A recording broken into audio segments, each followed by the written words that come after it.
Ils arrivèrent, mus par cet espoir et attirés par le doux parfum de la sainte existence de l'évêque. Lui les reçut avec joie et même avec respect, discuta avec eux et combla leurs vœux.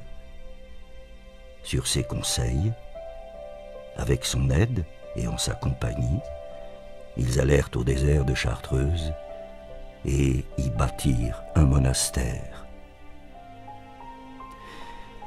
Peu auparavant, Hugues avait vu en songe Dieu construire dans le désert une demeure pour sa gloire.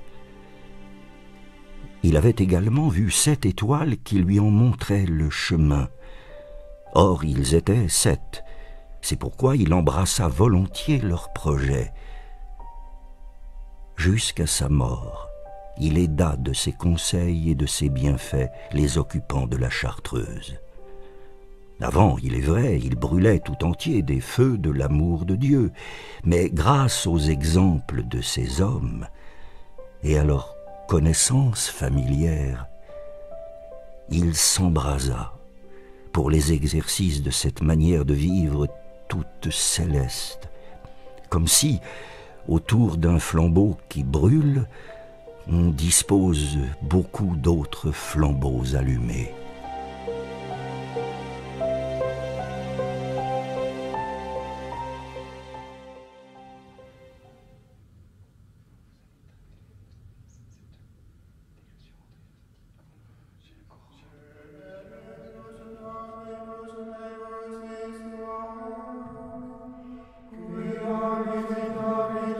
La vocation contemplative est pour le monde un témoignage de la primauté du spirituel, un signe avant-coureur de l'univers renouvelé.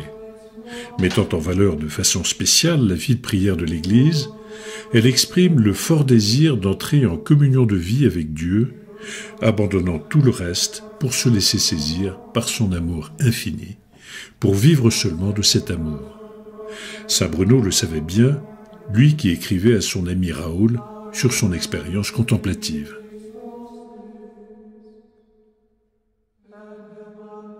Les fils de la contemplation sont en effet moins nombreux que ceux de l'action.